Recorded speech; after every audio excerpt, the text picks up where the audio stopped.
was young and I didn't have any negative consequences. I just thought I could do everything, and that proved to be unwise. So I grew the company too fast and I had to sell it. I didn't want to work for somebody else.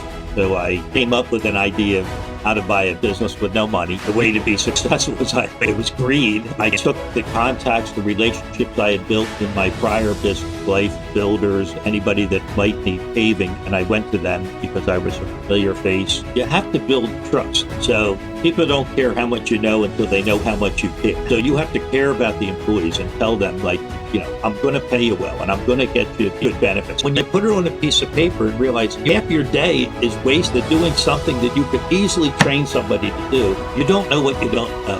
And it's so lonely at the top, and you get thrust into a lawsuit or a union problem or a collection problem, all the problems of business. Welcome to CEOs Unscripted, the podcast where real talk drives real growth and delivers real results for mid-market leaders like you. I'm your host, Jane Gentry, and each week we're pulling back the curtain on the unfiltered stories of CEOs, founders, and executives who face the highs and lows and everything in between. After 20 years of consulting in enterprise and then experiencing firsthand the reality of being a CEO in a mid-sized company, I discovered why they say it's loneliest at the top. For most mid-market CEOs, there's no handbook. You learn through trial and error or by reaching outside your organization for help. That's exactly why I created CEOs Unscripted, a bi-weekly podcast by mid-market CEOs for mid-market CEOs. Each episode offers an unfiltered, behind-the-scenes look at the wins, the losses, and the playbooks shared by CEOs and founders who've been where you are. No fluff, no jargon, just unscripted, honest conversations about what it takes to lead, grow, and scale in today's business landscape. If you're ready for candid conversations, real-world insights, and lessons from leaders who've walked the path, you're in the right place. So grab a seat at the table because it's time to get real. This is CEOs Unscripted.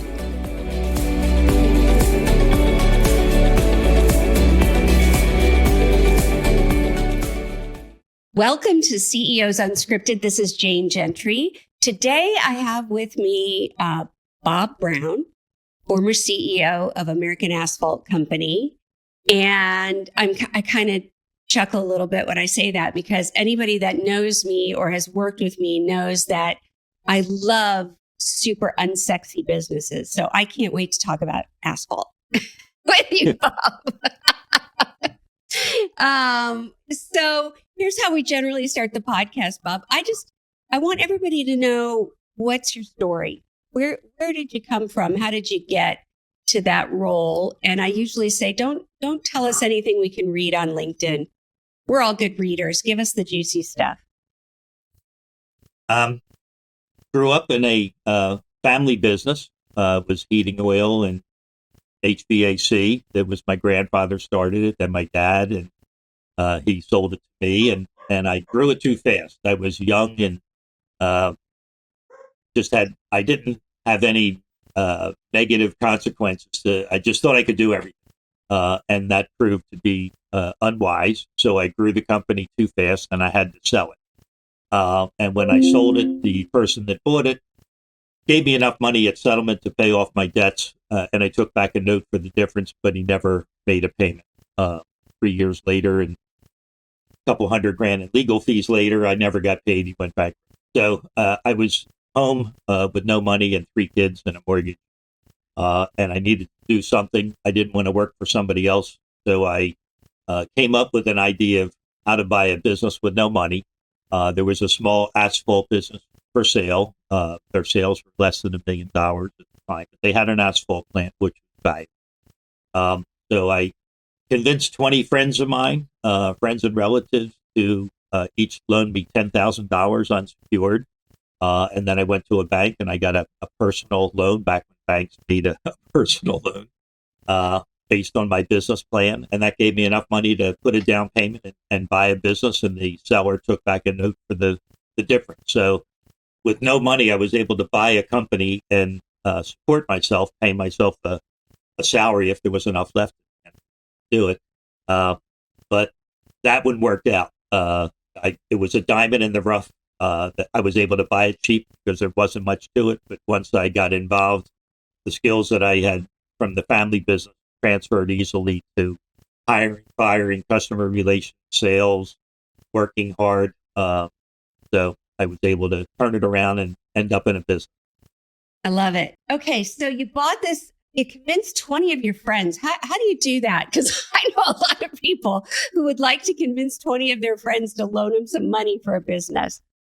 Did you have a really solid business plan laid out for them? Did you just have a lot of cachet? Are you an amazing salesperson? How'd you make that happen? I had a pretty simple business plan because I didn't know anything about the asphalt business. So I'm telling them I'm going to buy a business that I don't know.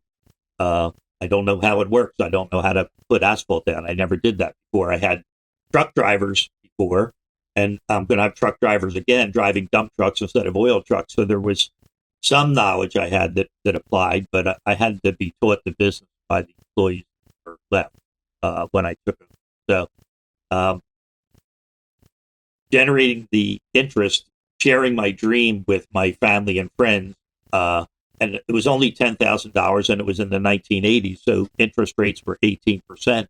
I offered them 20% interest and a piece of the profits until I paid it back. So the way to be successful was it was greed. I incented them with a high rate of return, and I didn't really have a choice. I couldn't get money any other way. So I paid them off quickly.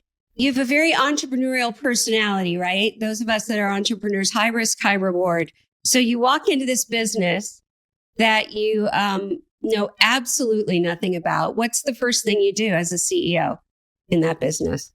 I asked the employees to show me how it works. So, how to run an asphalt plant. And they took me down there and actually they told me, I hope you have a lot of money. And I said, why? And they said, our asphalt plant is worn out and needs to be replaced. And I said, well, how much is that going to cost? They said, I don't know, a couple $1 million. And I went home and got in the fetal position. It's like, oh my, what did I buy? And I said, I don't have money to buy a new asphalt plant, so we're going to make this one work. It may be worn out, but we're going to do whatever we got to do to make asphalt and live through a year or two until I can figure it out. So the employees were tremendous in taking me by the hand and showing me how to operate the plant. So I became an operator and how to use the loader and went out on the job and had somebody showed me how to run the paver and the rollers, how it all went together.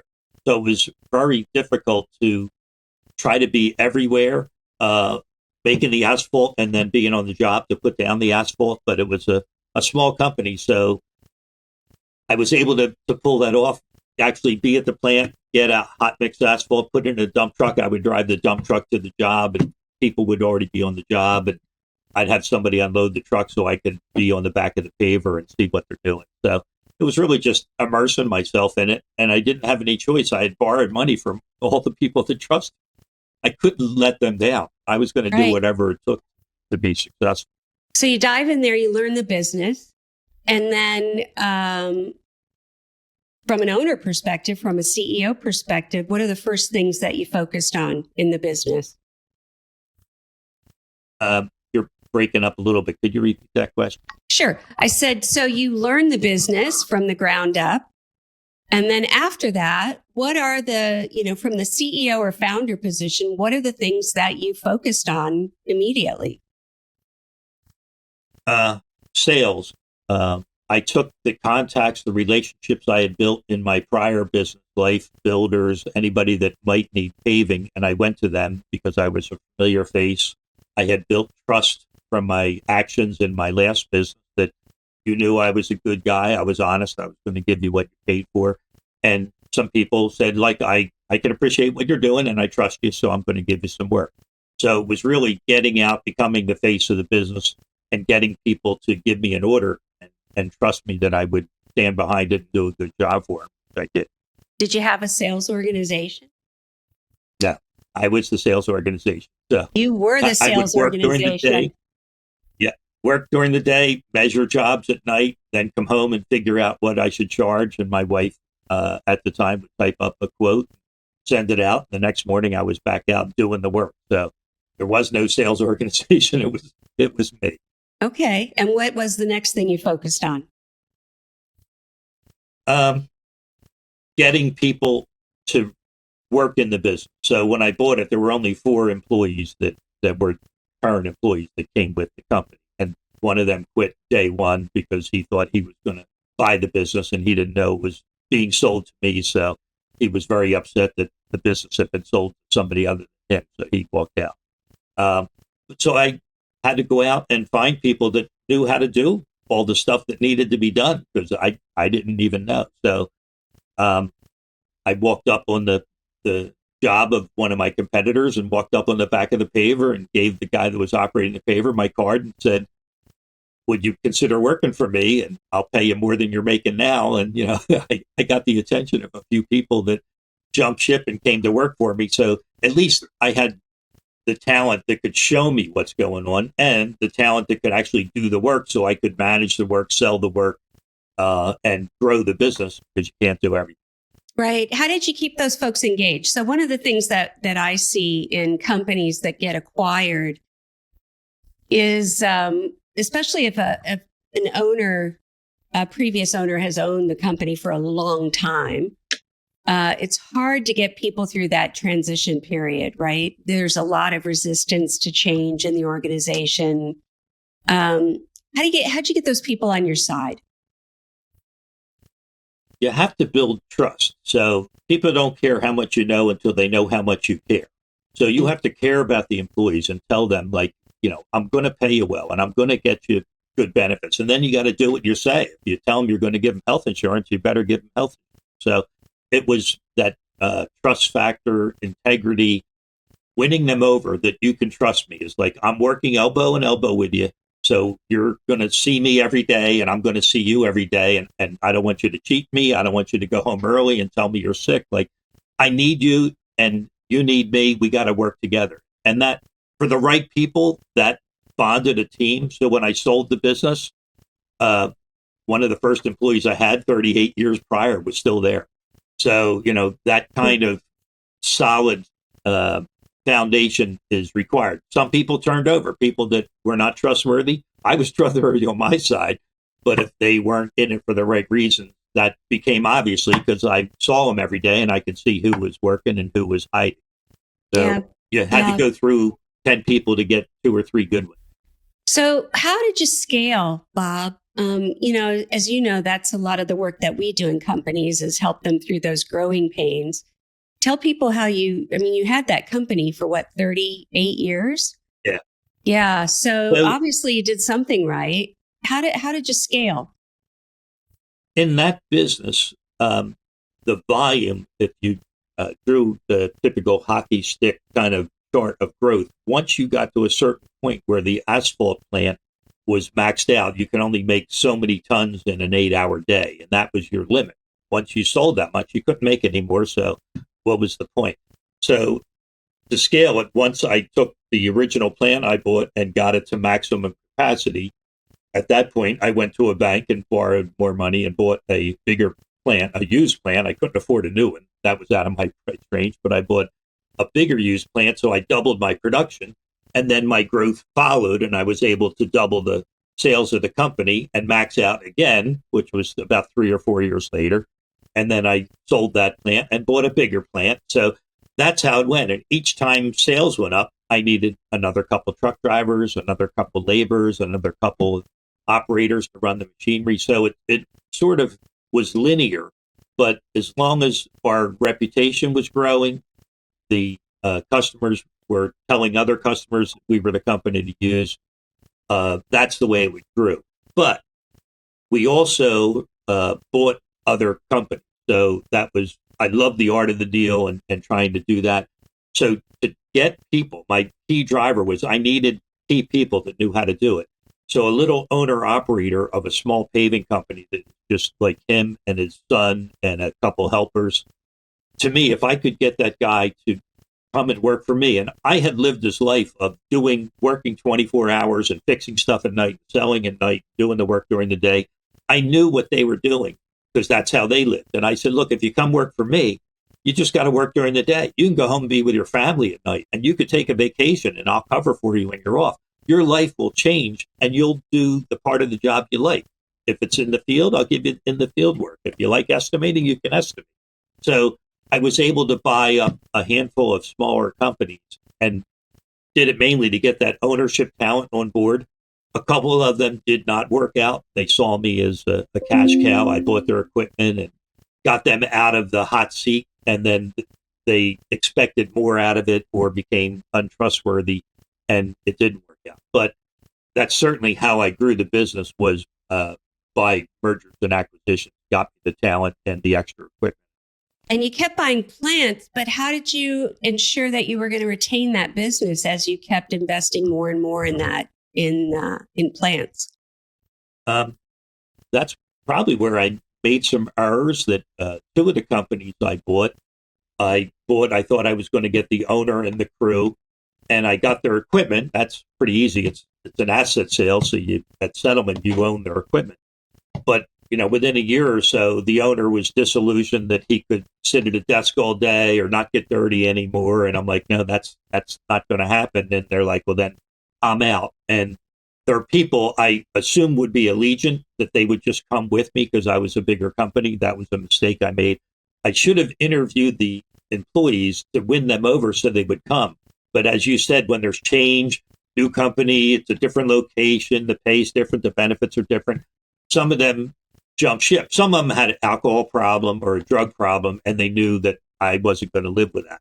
Their previous employer sort of looked the other way because he needed talent, so he put up with stuff that I wouldn't do. But if I had done more investigation, some testing, spent some time with the employees, I would have been better served than buying the owner and assuming the people would just follow him. That was a mistake.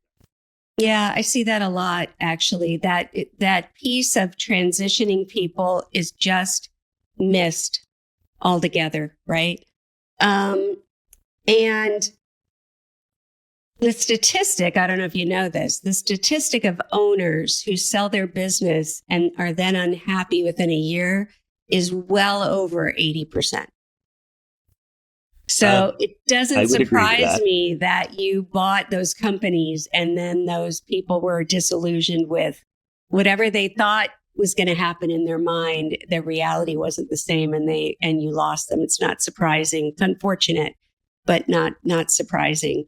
So I'm going to say 3 out of 4 worked. So I think I did about 8 deals, and only 2 of them, fell through, and the people left quick, and I was sorry that I did it. The other 6 were long-term employees that understood the whole concept of not having to do everything themselves. And it was such a relief to be part of a team and have somebody they could trust, and I could trust them. And they were so valuable because they were used to doing everything. So they knew how to fix stuff, how to do the work, how to, take care of the payroll or whatever was required. So that's an amazing win rate for you, by the way. Amazing win rate. Yeah.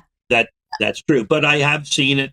I bought a company that did asphalt maintenance work, and the owners there wanted to stay on, and I had like a 3-year contract with them. And after the first year, it became obvious there was a rub. They wanted to do things their way. I wanted to change it to my way, and that just created havoc. And they said, you know what, basically, we want out. We don't want to stay the 3 years. And it's like, I want peace. I don't want to fight with people all day. So we figured it out, and they left amicably. But your statistic is right on, is they just thought they could do what they always did. And I'm like, wait a minute, you can't go golfing in the middle of the day like that. Yeah. That doesn't work that way anymore. They should work for my boss. She's the worst. People invite me to play tennis in the middle of the day, and I'm like, you haven't met my boss. She's terrible. I don't get to do that stuff in the middle of the day. So you're growing this capacity, you're growing your talent. How do you grow process? How do you codify process in this company, Bob, so that you've got disparate little M&A projects happening and people that are accustomed to doing things a different way? How do you codify process in there so that you can continue to grow and your systems and processes aren't the things holding you back? To me, it was being active in trade association. CEO peer groups, you don't know what you don't know. And it's so lonely at the top, and you're getting thrust into a lawsuit or a union problem or a collection problem or all the problems of business. And you do your best, but you don't really know what's going to work or not. But if you can develop relationships with other CEOs, even when they're out in a totally different business, and you think they would never understand paving because they do plumbing. So nothing could be further from the truth. Most of the problems are people problems. They're the process problems. So even though the guy's a plumber and he doesn't have to worry about me competing with him, so he's going to share with me, but he could say, look, here's the lawyer I use for labor problems. Really good. Or here's what you can do when you have a picket line. Or here's what I did to collect my money from that customer. It was invaluable to spend time because you only get out what you put in. You can't just pay dues and join an organization and think you're going to get this great result. But if you go to the meetings, you're on a committee, you're active, you build this network of friendships of other business owners that was really invaluable for me, that I knew who to call when I had an issue and say, can I buy you lunch? I need to pick your brain a little bit. But it came away with that of saving myself a lot of mistakes and learning from others. And as I get later in my career, that's been such a joy for me to share it back, because now I'm the one they call and say, what do I do? And most times I'm not a lawyer, I'm not an accountant, and I don't want to give them that advice, but I can certainly tell them real world advice of here's what you don't want to do that will backfire, and here's some things you could try, and when you should call an expert. And I've said many times, that's kind of, well, A, that's why I have a business, but B, that's why we have this podcast, because it does get very lonely. And I encourage people to have a group of people like that in their world. And I have that group of people, and they know nothing about my business, but they are smart business people and they care about my success. And that is really enough, usually, right? So I agree with you. It doesn't matter that they understand your business intimately. A lot of the problems are the same problems that people face all the time. So, and the podcast is good because you can educate yourself as you're driving or whatever. So there's a great component, but you're not able to ask a question. And there are a lot of times it's like, well, that won't work for me. It would really be great if it was a two-way conversation that you can say it won't work for me. I'm like, oh, yes, it will. And here's why. Yes. It's well, I run into that a lot. So I'll give you an example of that. One of the conversations I get in with CEOs regularly is you don't need to hire salespeople from your industry to be successful. You're better off hiring gifted salespeople and teaching them your industry. And I get pushback on that probably 80% of the time from CEOs saying, no, Jane, I think it's really important that they understand our industry. And I said, well, do you have subject matter experts in your business? And they go, yeah. I said, okay, then, no, what you need are good hunters. You need good salespeople who can bring a subject matter expert in at the right point. But it's those kinds of things, what you're talking about, where you're saying, oh, that won't work with my business. But when you're in a two-way conversation, you know, somebody like me saying, well, I've been doing this for 30 years and I'm here to tell you that's not true, right? What you need are gifted sellers. You're 100% right. One of my best hires ever became my vice president of sales. And I met him through an industry association where he put on a committee event. And I went to it, and he was so well organized and spoke so well and had so many connections. I took him to lunch and said, you know, come work for me. And he says, I sell tile and carpet. I don't know anything about asphalt. I'm like, we do the same thing. It's just outside. You sell that stuff inside. We're putting pavement in it. It's just like a carpet. But his contacts, his approach to business, his follow-up skills, his closing skills, asking for the sale, he's still a good friend. It was the best hire I ever made, to take a guy and train him in the asphalt business that knew nothing about it. So let me ask you this, because I tell leaders, don't make the mistake of taking your highest performing salesperson and making them a sales manager. Oh, you're putting a gun to your head. You made that mistake because you weren't working with Jane, right?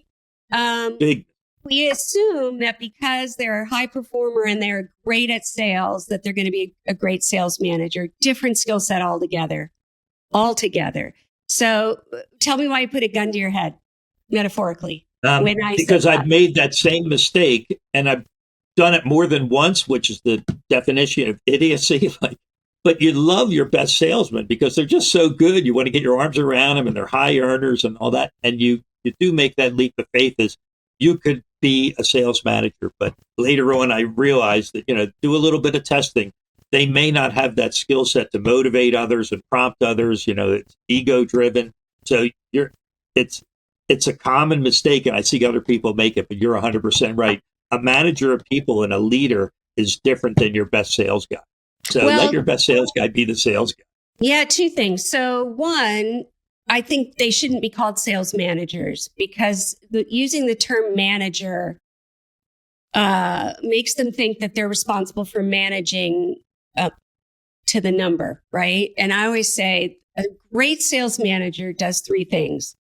They hold people accountable, they know how to motivate, and they're a coach. If you're doing those three things, you're going to get to the number, right? I wish they were called sales coaches. They would do better than calling them sales managers. But the other thing is I've said to high performing salespeople, why do you want to be a sales manager? Like, is it a pride thing? Is it an ego thing? Because number one, you're going to make less money. And number two, it's a different skill set altogether. Why do you want that? Why would you not stay in what you're doing? Because you could just blow it out. You're so gifted as a salesperson. And half the time I'm successful with that conversation, and half the time they have to learn it the hard way. Right? I think people always want to move up the ladder. So what's the next thing? If I've mastered sales, well, the next thing is to be the sales manager. But it's a different job, and they probably don't even understand that until they've made the leap and they're in a different seat. And you're right. Now you've got to be a coach, and you don't get the thrill of closing the sale. You also don't get the disappointment of the hangups and the no's you got to put up. So I can understand if you're burnt out as a salesperson, you're tired of the fight, but you need some training to be a good coach, or the maturity to be that leader of people. Yeah. Where did you put process specifically? Like, did you have sales process, for example, in your company? Did you have such a thing? I guess I would not call it that. We never had a customer relationship CRM type system that worked for us. We tried Salesforce twice and failed twice, and that cost me money. That was just a waste. It just didn't integrate with our estimating software. So the process was, at least some of my competitors would price off of my quote. They would look at what I was charging and say, I'll do it for 5% less than Bob. Over here, he's smart, so he's got enough in it. I can do it for less. But we did have a process that we figured out how many hours were required, man hours on the job, how many tons of material, how far away is it, what's the trucking cost going to be. And it was a very integrated software system that we really, every job was bid separately, priced out separately. So there was a very defined process. And once we got the sale, that turned into the work order that you could give to the field and say, all right, here's what I sold, here's what I promised, here's how much I allotted for material and time. Can you get it done in that time? And if it was a big job, we actually asked the production people in advance of giving the quote is, I think this is a 1 week job. Can you do this job in a week? And they would say, no, I can't. Give me 6 days, 7 days, or I could knock that out in 4 days. So we would massage our quote based on input from the people that were actually doing the work, which was, they appreciated it. That makes you a great estimator, Bob. And my best friend, they had a construction business that they sold, and one of their skill sets was really fantastic estimating. That's one of the things that made them successful. But when I'm talking about a sales process, I'm saying, how do those sales guys go out and engage and know that they're going to win more than they lose? Or was it so commoditized that it was just the estimate that got you the win? Depends on who you ask. A lot of people commoditized it, and it's so much a square yard, and we're the same as everybody else. And you could make that argument. If you're the customer, I want the best price and I want the best quality. You can't always have both. But for our sales process, I would say was really relationship based, networking based. We didn't get any sales leads from advertising. People would see our trucks on the road. It was pretty much answer the phone. The work would come to us as, hey, I need a quote on a job, and then go out and know what you're doing to be a good estimator. Prove to the customer you're a trustworthy vendor, because it's a lot of money they're spending. They want to make sure it's going to last. So our sales process was really relationship based. Is that customer a friend of ours? Do they know us? Do they realize what we can do? Will they give us last look? Will they negotiate? Will they pay us? It's a two-way street. Do we want them as a customer, or do they have a reputation Oh for my not gosh, paying? amen. I'm fortunate enough to I don't coach a lot of salespeople anymore, but I'm fortunate enough to coach for Harvard's entrepreneurial sales program.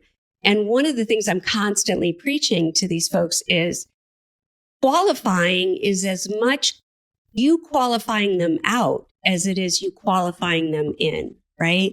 Not to waste time on opportunities that are not good opportunities for you or not a win-win for you and the customer.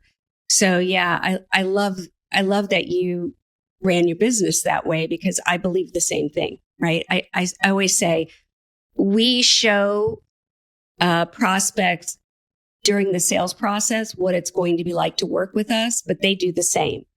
As the way they buy gives us an example of what that relationship's going to be once they sign a contract with us. And it's not always good, right? So you got to be willing to turn away bad business, I think, anyway. Well, differentiating our product as somewhat of a commodity, we had to teach our customers there's a value to the use of their parking lot. That's not on a piece of paper. There's no price tag. But if you own a shopping mall and you want to repave your lot, some people are going to say, well, I'm going to close your lot for 3 days. So those stores, they're going to have no sales. You're going to chase people away and block off the entrance. Well, no property owner, no store owner wants to hear that. So when you talk to them is, we're going to do your job overnight. So we'll start when you close. It'll be done by morning, or we'll do it half at a time. So you're always open. That's where we try to differentiate our business approach. Everybody can pave, but we have a heart for, we want to keep you open. How can we work around you to get your lot improved without interrupting your business flow? And it's not part of the quote, but you have to educate the customers. Don't just look at the price, because yes, somebody else could do it cheaper if they do it during the day all at one time, but we're going to do it half at a time. It costs more money, but you're not going to have to close to do it. So it's a conversation and an education of what are you going to get? And they don't buy pavement. They buy it every 20 years. They don't know. So at the end of the day, you are selling value. Like, you didn't sound like it initially, but you really, really are selling value. And trustworthiness, because there's a lot of charlatans in the business that when they say they're going to put 2 inches of pavement down, when they leave, there's only 1.5 inches there. You'll never know. You're not going to go out there and measure it. So, but that's a big difference in the price. If they can use 25% less material than me, they're going to beat me every time. But you're not getting the same thing. You're getting a Volkswagen, not a Cadillac. Right. We have to educate the customers of how to look through that and the things you can do to check to make sure you're getting what you paid for, because the price doesn't indicate you're going to get what you paid for.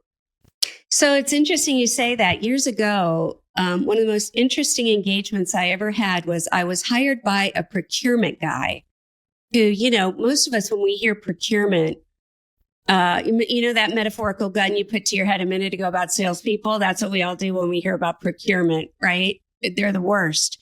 But I was hired by a procurement guy who I think was very insightful to help him write up a bid document for an industry I know very well. And he said, this is not a commodity to us, but I don't know how to buy this. I don't know what to look for. And I'd like you to come in and teach me what to look for as I'm buying this service and product. And so it sounds like you did that automatically with your clients, which I think is great. People, they want to buy what they want to buy, not what you want to sell. So you can't go in there and do all the talking and say, we have the best pavement in the world, and think that's going to win them over. If you start by asking a question is, how fast do you need this job done? and when would it be convenient for us to do it, and safety and all the other things that they're not even thinking about. It ends up in that you're in that mini relationship already. Is wait a minute, you're giving me a lot of knowledge and you're helping me make a wise decision. And hopefully, when you compare us to other people, we're the right decision. But I was big on don't just go in and shove it down their throat that hey, we got the best asphalt in the world. You have to buy from us. Nobody wants to hear that. They want to know you appreciate their pain.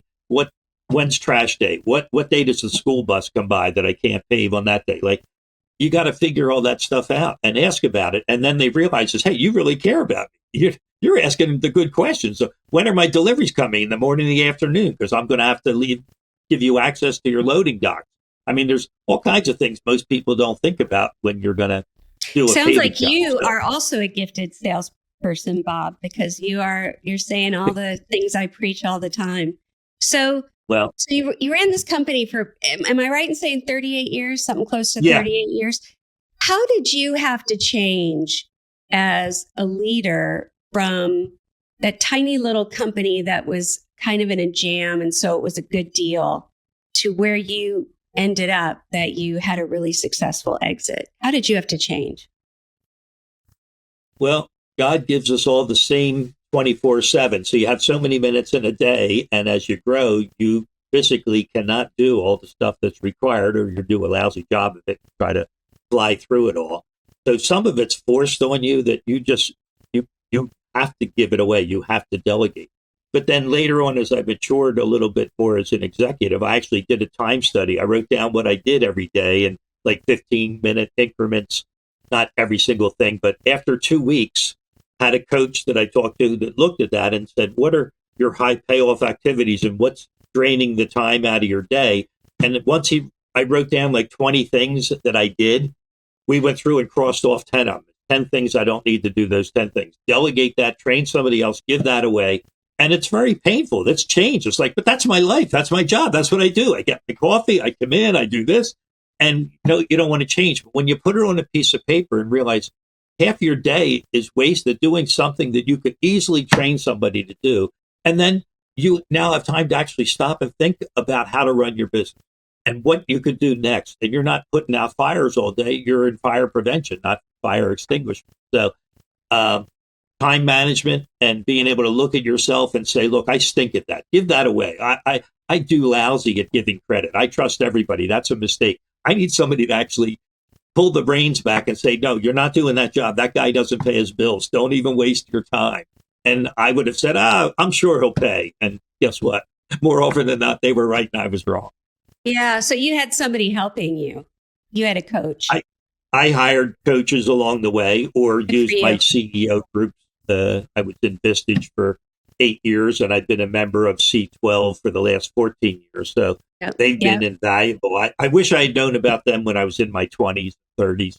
I didn't find them until I was in my 40s. But being in a peer group has really, to me, that's one day a month to go work on your business, not in your business. So it's not a day off from work, but you're going to go and you're going to talk about the important stuff and what you do and why you do it, what your challenges are. Best investment of time and money I ever made. Yeah, we preach to CEOs, you cannot be the same person when your business is 5 million as when your business is 50 million or 50 million to 250 million. You talk about that J curve. You have to be a part of that upward curve, right? Your personal growth has to be part of that upward curve. And as you grow, you said grow as an executive. I often say grow as a leader. You think differently. When you think differently, you strategize differently. When you strategize differently, you execute differently. And that's what creates growth in your company. If you look at your business as a thing and not you, and most entrepreneurs, the business is me. It's like if you got rid of it, it's like cutting off your right arm. It's painful. Yes. But if you look at creating value so you can exit the business and get money for it or a maximum amount of money for it, you need to delegate and build a team under you. And as you grow from 5 million to 50 million, No bank's going to give you a $10 million line of credit. No bonding company's going to bond a $20 million job if you don't know what you're doing or if it's all on you. They're worried, what if you get sick? What if you get hit by the bus? Then what?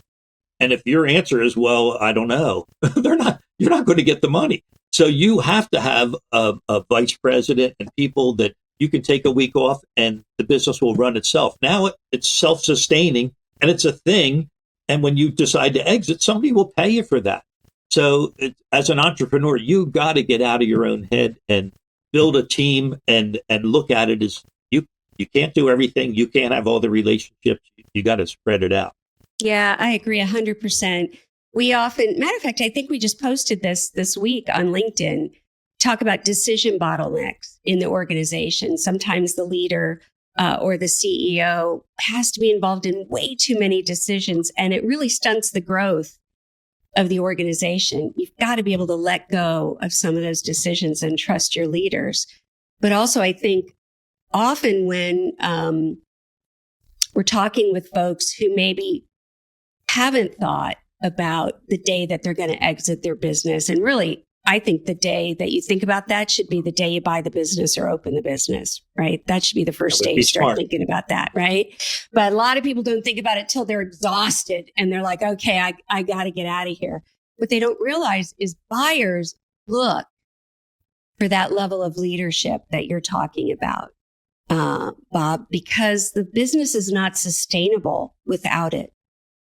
And by the time you're tired, it's too late to try to build out that I hate the word robust, but I'm going to throw it in here, that robust level of leadership in your organization. So like you said, you've got to figure out, where is that? Who are those people? I would tell people like 5 years in advance, you should be thinking, because first off, you got to clean up your financial act and stop acting like the business is your personal piggy bank, which everybody does. But when you're going to sell it, all the numbers matter, and you got to have profit on paper, and you need that team. So you better be able to delegate, have a team, and have consistent profits. So you're prepping the business so you can go to market. And even when you go to market, that could take you a year to vet proposals, go through, negotiate, get the legal done, environmental compliance, and all the other stuff. So yeah, by the time you're exhausted, you're right. You're not going to get the best price because the buyers know you're not going to make it through the process. Not at all. And I always say the price you get on the letter of intent is the highest price you're going to get. It's only going to go down from there because you don't have that leadership level trained and capable of making decisions, or you don't have the right processes, or you don't have the right customer mix. There are a lot of things other than financials that create that cause your company to lose value in a deal. You're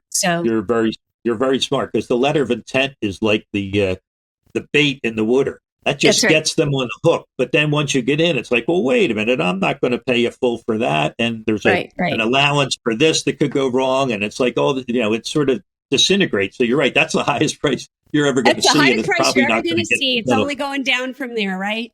And a lot of people focus on the financials, and obviously you have to. But it's these other areas where people are going to start to try to negotiate you down. So yeah, thank you for that. Bob, we end usually with this like little rapid fire question thing I made up for whatever reason. Are you interested? Are you up for it? Sure. Okay. Yeah. So what was one thing you learned early on in your career that impacted your success?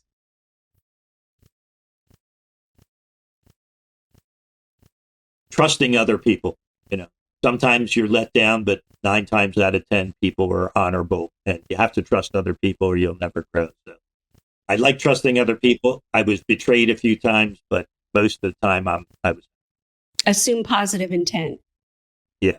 About people. Yeah. I find that to be the case too. I've had 1 or 2 bad eggs, but over 30 years, that's not too bad of a number. What do you hope young people in business would learn today? That it's not about just the dollars. Everybody wants the big house, the nice car, and all that kind of stuff, but you have to build relationships. Your word is your bond. You're not going to honor what you say. and you don't fulfill your promises, and you tell your people you're going to give them a raise and then you don't do it, that's not going to work long term. You're not kidding anybody. So having integrity and building trust, just do what you say you're going to do, would be a blessing. Yeah, really difficult to build that back up once it's broken.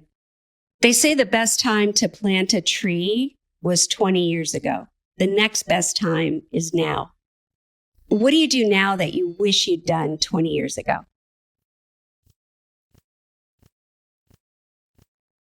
I've invested in other businesses, and I'm a board member and an owner. I'm not a principal, running the day-to-day operations of the business. I love that because I can do what I'm good at, and I can let other people do the actual work. So I guess the earlier you can elevate yourself to a position that you're the owner and an investor, and you want a return on investment, and you want to coach people, and you want to grow value, that's like a whole different mindset instead of, hey, I got to go drive the truck or I got to go do the work today. That's not going to grow it. When you feel stuck, what do you do? I pray. And I didn't do that until later in my career. It was an afterthought. I didn't ask for guidance.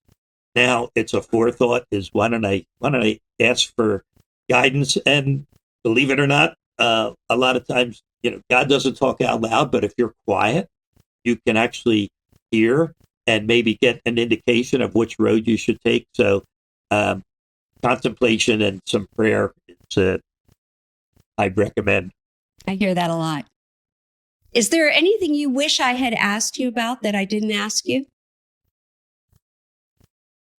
No, I think this was a nice conversation, and I have lots of stories. So helping other people is what I do now. If anybody needs help, I'm certainly happy to take a phone call. Yeah, that's great. Bob, I'm just grateful for you for coming on and sharing your story and your wisdom, and look forward to staying in touch with you. I love being around smart people. Thank you very much. I appreciate your time. That's a wrap for this episode of CEOs Unscripted, where real talk fuels real growth. I hope today's conversation gave you fresh insights and inspiration for your own leadership journey. If you love this episode, be sure to subscribe so you never miss a candid conversation with a trailblazing leader. Until next time, keep leading with intention, growing with grit, and driving for results. I'm Jane Gentry, and this is CEOs Unscripted. See you next time.